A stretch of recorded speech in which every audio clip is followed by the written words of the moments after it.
तो हेलो बच्चों, कैसे हैं आप लोग। नमस्कार दोस्तों, स्वागत है आपका अपना यूट्यूब चैनल राकेश मैथमेटिक्स में। चलिए आज फिर से एक नया लेक्चर लेकर के हम आए हैं एपिसोड 4 में।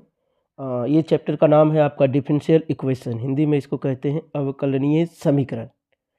तो हम लोग इसमें सारे इम्पोर्टेंट क्वेश्चन को देखने वाले हैं जो भी आपके बोर्ड एग्जाम में अभी तक ऑब्जेक्टिव पूछे गए हैं या पूछने वाले हैं उससे संबंधित। तो आप लोग इस चैनल को जो सब्सक्राइब नहीं किए हैं सब्सक्राइब कर लीजिएगा, अपने दोस्तों को शेयर कर लीजिएगा ताकि उनको भी फ़ायदा हो जो इस बार एग्ज़ाम दे रहे हैं। ओके, तो चलिए बच्चे लेट नहीं करते हैं। आज के कड़ी में हम लोग डिफरेंशियल इक्वेशन बहुत इंपॉर्टेंट है और आपके एग्ज़ाम पॉइंट सभी से, इसीलिए मैंने देखो लिखा important question objective dose by Rakesh Ranjan sir. Okay, तो चलिए लेट नहीं करते हैं, आज का पहला क्वेश्चन का शुरुआत करते हैं। देखो एक एक ऑब्जेक्टिव आपके लिए बहुत महत्वपूर्ण रखता है, इसीलिए सारे क्वेश्चन को बढ़िया से आप लोग देखेंगे, समझेंगे और वीडियो को अंत तक ज़रूर देखेंगे। तो देखिए पहला क्वेश्चन क्या है, आपको जो पूछा है वो डिग्री, क्या पूछा है, डिग्री। किसी भी डिफरेंशियल इक्वेशन का डिग्री, तो डिग्री को बोलते हैं क्या, आप घात, और एक होता है ऑर्डर जिसको बोलते हैं आप आपका क्या, कोटि। तो दो क्वेश्चन इंपॉर्टेंट है एग्जाम में, एक ऑर्डर एक डिग्री का। तो फिलहाल अभी यहाँ डिग्री से संबंधित क्वेश्चन है। तो डिग्री के लिए मैंने बताया था कि सबसे पहले आपको देखना है कि साइन कॉस टेन कोई ट्रिग्नोमेट्रिकल फंक्शन है, अगर है तो उसके एंगल में कोई डीसी किया हुआ फंक्शन है। अगर डीसी किया हुआ कोई फंक्शन अगर रहता है उस केस में डिग्री होता है अनडिफाइंड। क्या होता है, अनडिफाइंड, जिसको आप क्या बोलते हैं, अपरिभाषित, नॉट डिफाइंड। तो यहाँ देखो आपके साइन के एंगल में d y by d x दिया हुआ है, इसीलिए यहाँ पे डिग्री क्या हो जाएगा, नॉट डिफाइंड, मतलब अनडिफाइंड हो जाएगा। तो राइट आंसर क्या हो जाएगा, डी, अपरिभाषित। क्या हो जाएगा, अपरिभाषित। कोई दिक्कत नहीं बच्चों। चलिए आगे बढ़ते हैं नेक्स्ट क्वेश्चन की ओर। क्वेश्चन नंबर 2 आ जाइए। क्वेश्चन नंबर 2 आपके सामने आपके स्क्रीन पर दिख रहा होगा। चलिए इस क्वेश्चन का आंसर दीजिए बच्चों। इस क्वेश्चन में देखो आपसे क्या पूछा, ऑर्डर। ऑर्डर को हिंदी में क्या कहते हैं, कोटि। क्या कहते हैं, कोटि। अब ऑर्डर पूछा है तो ऑर्डर क्या होता है कि जितना मैक्सिमम डीसी होता है वही उनका ऑर्डर होता है। तो यहाँ देखो कई बार डीसी है, 2 बार, यहाँ कई बार डीसी है, 1 बार। तो मैक्सिमम कितना बार हो गया, 2 बार। तो ऑर्डर इसका क्या हो जाएगा, 2। तो ऑप्शन नंबर कौन सा सही होगा, ए नंबर आपका राइट आंसर होगा, क्योंकि इसमें ऑर्डर पूछा गया है। क्लियर है। चलिए आगे बढ़ते हैं नेक्स्ट क्वेश्चन की ओर। नेक्स्ट क्वेश्चन आपका क्वेश्चन नंबर 3। देखिए क्वेश्चन नंबर 3। अब इस क्वेश्चन को देखते हैं क्या लिखा हुआ, the number of arbitrary constant in the general solution. कौन सा, सामान्य हल में, व्यापक हल में अगर आपसे आर्बिट्री कांस्टेंट का संख्या पूछा जाता है तो इसमें नियम क्या कहता है, जितना भी ऑर्डर आपको दिया रहेगा, फोर्थ ऑर्डर अगर है तो फोर्थ हो जाएगा, थर्ड ऑर्डर रहेगा तो थर्ड हो जाएगा, सेकेंड ऑर्डर रहेगा तो सेकेंड। मतलब अगर आर्बिट्री कांस्टेंट अगर जनरल सॉल्यूशन में पूछा जाएगा उस केस में जिस ऑर्डर का रहेगा आंसर वही हो जाएगा। तो ऑर्डर फोर्थ है तो आपका हो जाएगा कौन, 4 हो जाएगा। अगर आपका थर्ड रहता तो थर्ड, सेकंड रहता तो सेकंड हो जाता। जनरल सॉल्यूशन में ये अगर बात है, अगर इसी में पार्टिकुलर अगर पूछ देगा, विशिष्ट अगर पूछ देगा, तो उस स्थिति में आपका आंसर किसी भी ऑर्डर का हो वो 0 हो जाएगा। फिलहाल यहाँ फोर्थ ऑर्डर का था तो फोर्थ हो गया। आइए नेक्स्ट क्वेश्चन बढ़िए, क्वेश्चन नंबर 4। अब देखो आपके सामने क्वेश्चन नंबर 4 जो मैंने इससे पहले थर्ड नंबर बताया कंडीशन, वही क्वेश्चन को यहाँ भी रिपीट किया गया। यहाँ देखो लेकिन कंडीशन क्या है ना, पार्टिकुलर लिख दिया है, विशिष्ट लिख दिया। जब विशिष्ट लिख जाएगा उस केस में आपको करना क्या है, जिस ऑर्डर का रहेगा, चाहे थर्ड हो, फोर्थ हो, फिफ्थ हो, किसी भी ऑर्डर का अगर होता है, पार्टिकुलर की अगर बात करता उस केस में आपका आंसर 0 हो जाएगा। लेकिन अगर यहाँ जनरल सॉल्यूशन रहता, व्यापक हल रहता, उस केस में आपका आंसर क्या हो जाता, जिस ऑर्डर का रहेगा वो हो जाता। फिलहाल पार्टिकुलर है इसीलिए आंसर क्या होगा, 0। चलिए आगे बढ़ते हैं नेक्स्ट क्वेश्चन की ओर। क्वेश्चन नंबर 4 हो गया। 5 में आइए। चलिए देखिए 5 नंबर का क्वेश्चन आपके सामने दिख रहा है। अब यहाँ देखो क्या पूछा, which of the following differential equation has. अब ये आपका इक्वेशन है जनरल सॉल्यूशन।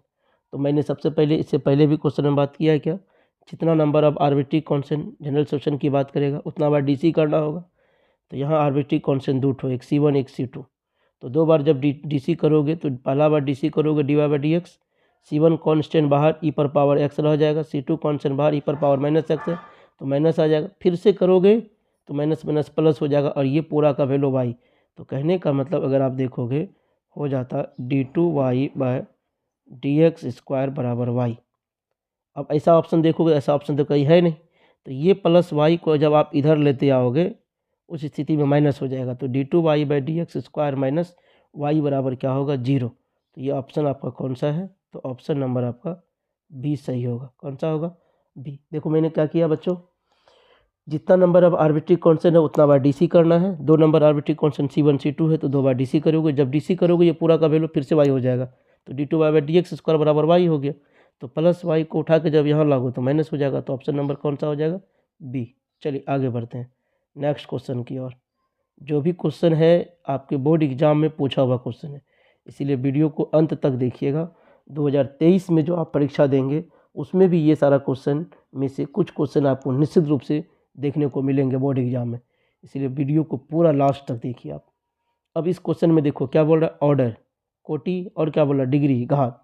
आपसे 2 चीज़ पूछ रहा है, एक पूछ रहा है कोटि और दूसरा पूछ रहा है घात। ऑर्डर और डिग्री दोनों पूछ रहा है इसमें। अब ऑर्डर के बारे में क्या बताया है, जितना मैक्सिमम डीसी होगा, तो यहाँ देखो 1 बार डीसी है, यहाँ 2 बार डीसी, इसका मतलब कोटि हो जाएगा 2। साइन कोस्टेन तो कोई है नहीं, इसका मतलब कोटि पर जो पावर होगा वही उसका घात। तो कोटि पर पावर कितना है 3, तो इसका घात 3 हो जाएगा। तो ऑप्शन ढूंढिए, कोटि 2 घात 3, कोटि 2 घात 3। लग रहा पहला वाला ऑप्शन में ही आपको मिल गया, कोटि 2 घात 3, कोटि 2 घात 3, ऑर्डर 2, डिग्री 3। क्लियर, दिक्कत नहीं है। चलिए आगे बढ़िए, आगे बढ़ते हैं क्वेश्चन नंबर 7। क्वेश्चन नंबर 7 देखिए आपके सामने, क्वेश्चन नंबर 7 दिख रहा है आपको। अब यहाँ देखो क्या लिखा, होमोजेनियस। होमोजेनियस को हिंदी में कहते हैं समघातीय। क्या कहते हैं? समघातीय। अब देखो नाम से स्पष्ट, सम का मतलब बराबर, घात पावर बराबर होना चाहिए सब में।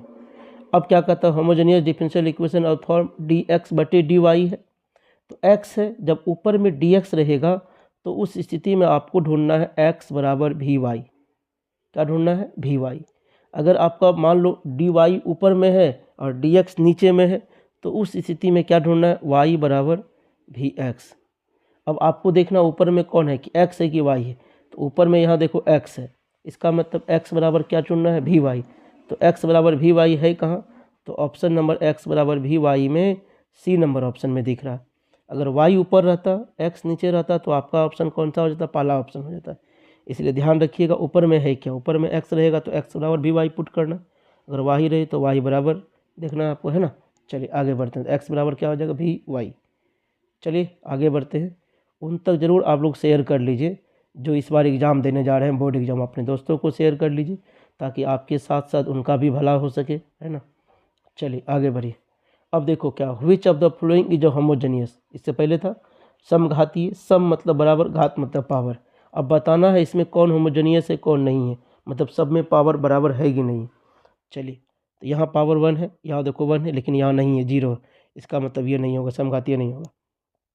अगला देखिए, पावर 1 है, यहाँ भी 1 है, तो 1 1 2 हो गया, यहाँ 2 हो गया, यहाँ 3 है, दोनों बराबर तो नहीं हुआ, तो ये भी नहीं होगा। आगे देखिए, यहाँ 3 है लेकिन यहाँ 2 है, तो दोनों बराबर तो है नहीं, ये भी नहीं होगा। मतलब समघातीय का मतलब ये होता सब में, ईच एंड एवरी टर्म के पास पावर सेम होना चाहिए। तो अब ऑप्शन नंबर लास्ट बच रहा है, वही होना ही चाहिए। फिर भी चेक कर लेते हैं। यहाँ देखो पावर में 2 है, यहाँ भी 2 है, एक और एक यहाँ भी 2 हो गया, यहाँ भी 2 हो गया, सब जगह 2 है। इसका मतलब यही आपका राइट आंसर होगा, ऑप्शन नंबर डी आपका राइट होगा। क्लियर, आ गया। ये आपका क्या हो जाएगा? समघातीय हो जाएगा। क्लियर, मतलब सब में जो भी ईच टर्म है सब में चेक करना पावर बराबर है कि नहीं। अगर बराबर है तो वो होमोजेनियस होगा, नहीं होगा तो होमोजेनियस नहीं होगा। चलिए आगे बढ़ते हैं क्वेश्चन नंबर 9 की ओर। चलिए अगली क्वेश्चन आपके सामने आपकी स्क्रीन पर दिख रहा होगा। तो चलो बच्चों इसका भी सॉल्यूशन ढूंढते हैं क्या होता है। क्या पूछा है? डिग्री। डिग्री को क्या बोलते हैं? घात। तो घात मतलब ऑर्डर पर जो मैक्सिमम पावर होगा, तो ऑर्डर यहाँ देखो 2 है, तो इनमें मैक्सिमम पावर कितना है? 1। तो इस पर जो पावर है वही आपका डिग्री कहलाएगा। तो इस पर पावर घात कितना हो जाएगा इसका? अगर घात की बात करोगे तो 1 हो जाएगा। तो ऐसा ऑप्शन ढूंढो, घात कितना हो जाएगा? 1। अगर यहाँ आपका ऑर्डर पूछता कोटि तो आपका और कोटि क्या हो जाता? 2 नंबर हो जाता। ओके, लेकिन कोटि तो पूछा नहीं आपसे, इसीलिए केवल कौन सा ऑप्शन हो जाएगा? B number. चलिए आगे बढ़ते हैं नेक्स्ट क्वेश्चन की ओर। Question number 10। Question number 10। अब अगली क्वेश्चन देखिए क्या पूछ रहा है आपसे। The integrating factor, integrating factor को IF बोलते हैं। अब देखो x ऊपर में है, यहाँ भी कंडीशन होता है बच्चों। इंटीग्रेटिंग फैक्टर अगर पूछ रहा है x ऊपर में है तो इसका e पर पावर p dy, क्या होता है, पी डी वाई का इंटीग्रेशन, ये फॉर्मूला होता है। अब ये जैसे यहाँ गुना में इधर आएगा तो भागा में होगा, तो वाई बट्टे कितना हो जाएगा, तो अगर आप देखोगे तो यहाँ हो गया वाई बट्टे 1 माइनस वाई स्क्वायर। अब नीचे वाले को अगर आप टी मानोगे तो ऊपर वाला आ जाएगा, लेकिन -2 आ जाएगा, तो -2 डी टी बट्टे 2।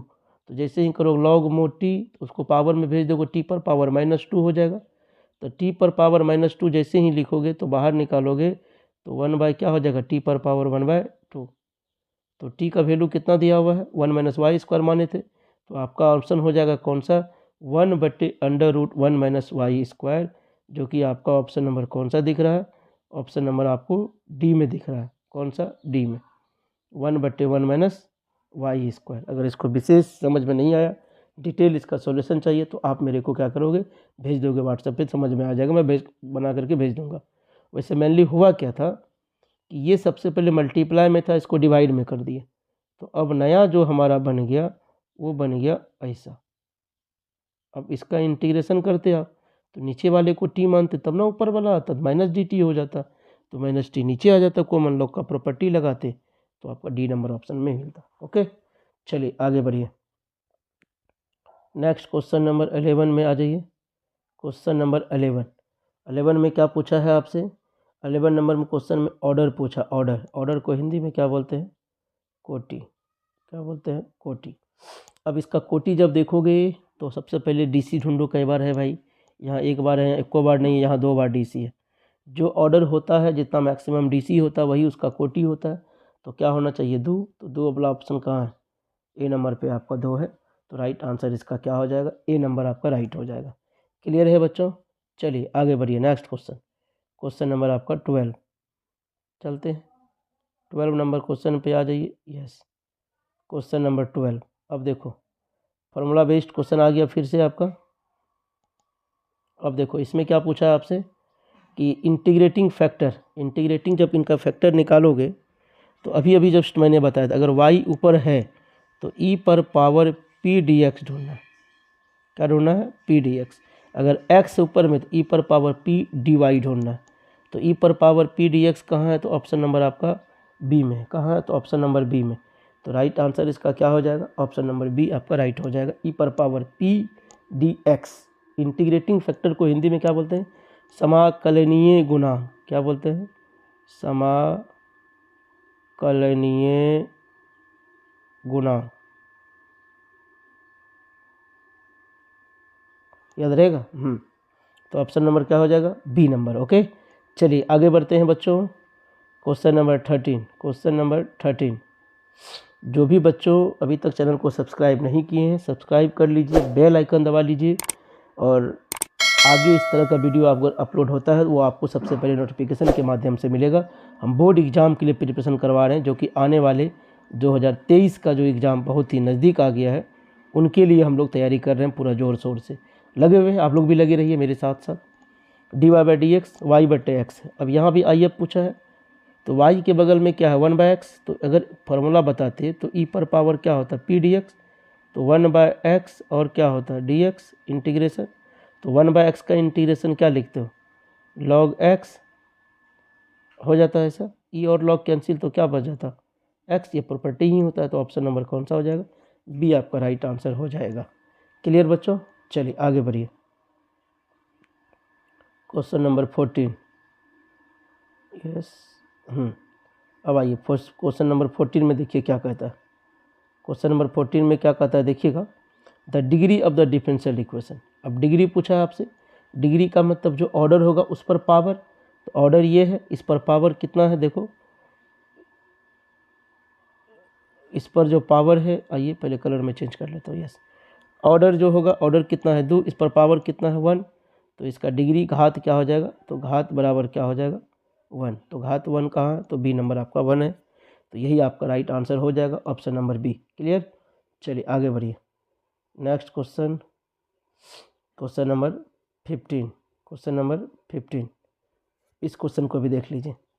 इंटीग्रेटिंग फैक्टर पूछा है आई एफ, तो फिर आई एफ का वैल्यू क्या हो जाएगा इसमें, चलिए आगे बढ़िए। आई एफ का वैल्यू जब देखोगे तो y के बगल में सेक स्क्वायर एक्स है, तो फार्मूला के अनुसार जब चलोगे तो फार्मूला क्या होगा, ई पर power integration of sec square x और क्या डी एक्स। तो सेक स्क्वायर एक्स का फॉर्मूला क्या होता है 10x, तो ई पर पावर क्या हो जाएगा 10x, तो ई पर पावर 10x है, यस बी नंबर आपका राइट आंसर होगा। कौन सा बी नंबर राइट होगा। क्लियर है। चलिए आगे बढ़िए नेक्स्ट क्वेश्चन। नेक्स्ट क्वेश्चन मज़ा आ रहा है बच्चों, अगर मज़ा आ रहा है तो लाइक कमेंट शेयर ज़रूर करते रहिए आप लोग। अब अगला क्वेश्चन देखो, क्वेश्चन नंबर 16। क्या है क्वेश्चन आपका 16 नंबर का। अब इनको देखिए क्या पूछ रहा है, the solution of d y by d x x बटे वाई। अब इसका क्या होगा, क्रॉस मल्टीप्लाई करो, वाई उधर और डी एक्स को एक्स के साथ, जब उधर वाई करोगे तो क्या होगा वाई इंटीग्रेशन किसका डी एक्स का डी वाई का, फिर क्या हो जाएगा एक्स इंटीग्रेशन डी एक्स। तो वाई का इंटीग्रेशन करोगे वाई स्क्वायर बटे 2, एक्स का करोगे इधर लेते आओगे उठा के प्लस है तो माइनस हो जाएगा एक्स स्क्वायर बटे 2। अब बराबर क्या होता है कांस्टेंट सी लिखो या के लिखो। तो ऐसा ऑप्शन अगर आप ढूंढेंगे तो ऐसा ऑप्शन आपको एक ही जगह मिलेगा और वो ऑप्शन है आपका ए नंबर। कहाँ ऑप्शन है ए नंबर आपका राइट हो जाएगा। वाई स्क्वायर क्या किए बच्चा, वाई को डी वाई के साथ एक्स को डी एक्स के साथ जैसे ही यहाँ भेजे उनके बाद दोनों तरफ क्या करना होता है इंटीग्रेशन करना होता है। तो वाई का इंटीग्रेशन आप जब एक्स के सापेक्ष करोगे वाई के सापेक्ष तो वाई स्क्वायर बटे 2, अब जब एक्स का एक्स के सापेक्ष करोगे एक्स स्क्वायर बटे 2 बराबर कांस्टेंट, तो सी लिखो या आप के लिखो। तो ऑप्शन नंबर आपका ए सही है। चलिए आगे बढ़िए नेक्स्ट क्वेश्चन, क्वेश्चन नंबर 17। चलिए ये है आपका क्वेश्चन नंबर 17। चलिए अब इसको देखो क्या पूछा है बच्चा कि the solution of differential equation. कई बार ये क्वेश्चन पूछा हुआ, बहुत इंपॉर्टेंट क्वेश्चन है एग्जाम पॉइंट्स ऑफ व्यू से, इसीलिए इनको थोड़ा अच्छे से आप लोग देखिएगा। बहुत बार ये क्वेश्चन पूछा गया है। अब देखो यहाँ ई पर पावर एक्स माइनस वाई है, तो इनको हम लिख सकते हैं ई पर पावर एक्स बटे ई पर पावर वाई, ऐसे लिख दिए इसको ई पर पावर एक्स इंटू ई पर पावर माइनस वाई। इनको जब इधर भेजोगे माइनस वाला वाई के साथ तो माइनस गायब हो जाएगा। तो ई पर power y integration d y बराबर ई पर power x integration d x. E पर पावर वाई का सेम होगा वही सेम चीज़, ई पर पावर एक्स का ई पर पावर एक्स ही होगा। उठा के जब उधर भेज दोगे तो आपका क्या हो जाएगा ई पर पावर वाई माइनस ई पर पावर एक्स बराबर कांस्टेंट के। ठीक है, ऑप्शन आप ढूंढोगे जवाब तो आपको क्या मिला है, क्योंकि प्लस उधर आएगा तो माइनस हो ही जाएगा, तो ए नंबर ऑप्शन होगा ही नहीं। अगर माइनस कॉमन लोगे उठा के इधर लेते आओगे तो हम लिख सकते हैं ई पर पावर एक्स माइनस ई पर पावर वाई बराबर माइनस के को उठा के यहाँ लागोगे तो प्लस के। तो ऑप्शन नंबर आपका कौन सा हो जाएगा सी। कौन सा हो जाएगा सी ऑप्शन आपका राइट हो जाएगा। क्लियर। चलिए आगे बढ़िए क्वेश्चन नंबर 18 की ओर। क्वेश्चन नंबर 18 हम लोग कौन सा चैप्टर पढ़ रहे हैं बच्चों, डिफरेंशियल इक्वेशन से संबंधित जितना भी ऑब्जेक्टिव पूछा है उन सभी का कलेक्शन हम किए हैं और आपकी सेवा में हम लेकर के आए हैं। इस वीडियो को आप लोग अंत तक जरूर देखिएगा। अगला क्या है इंटीग्रेटिंग फैक्टर किसका निकालना है, इंटीग्रेटिंग फैक्टर हम लोग को निकालना है इस इक्वेशन का। तो y के बगल में 10x, तो फॉर्मूला क्या लिखते हैं ई पर पावर 10x का इंटीग्रेशन। तो 10x का इंटीग्रेशन क्या होता है बच्चों पता है, ई पर पावर log sec x। ई और log गया तो क्या बचेगा sec x बच जाएगा। तो sec x वाला ऑप्शन है ए नंबर ही तो है ऑप्शन आपका। क्या किए पता है y के बगल में जो है 10x, फॉर्मूला तो पता है आई एफ का क्या होता है ई पर पावर पी डी एक्स, तो ई पर पावर 10x, तो 10x का integration sec x log mod sec x, तो ई और लॉग गया तो क्या बचेगा सेक। तो ऑप्शन नंबर आपका कौन सा हो जाता है ए राइट आंसर होता है इनका। ठीक है, चलिए आगे बढ़िए नेक्स्ट क्वेश्चन। अब देखो अगला क्वेश्चन क्या चीज़ का है, तो अगला क्वेश्चन आपका ढाल से संबंधित है, स्लोप का क्वेश्चन है। स्लोप, स्लोप को क्या बोलते हैं हिंदी में ढाल। लेकिन स्लोप जो यहाँ पूछा है टेंजेंट का नहीं पूछा है, आपसे नॉर्मल का पूछा है अभिलंब का। पहले स्लोप टेंजेंट का निकाल लेते हैं फिर हम लोग नॉर्मल का निकालेंगे अभिलंब का। कैसे निकालते हैं देखो, ये जो y दिया है ना इनका एक बार पहले डीसी कर दो। डीसी जब करोगे ना d y by d x इनको लिखा जाता है, तो 2x स्क्वायर का डीसी करोगे तो 4x होगा। 3 sin x तो क्या हो जाएगा 3 cos x हो जाएगा, और कुछ रहा नहीं। अब क्या कर रहे, जब DC अब कर दिए, DC करने के बाद जो यहाँ x का वैल्यू होगा उस वैल्यू को x की जगह रख देना, रख देंगे तो ये 0 हो गया। यहाँ रखो तो cos 0 का वैल्यू 1, तो देयरफॉर क्या हो गया 3। अब ये 3 आंसर क्लिक मत कर दीजिएगा, ये जो निकला आपका टेंजेंट का निकला, प्रवणता किसका निकला है, टेंजेंट का, प्रवणता।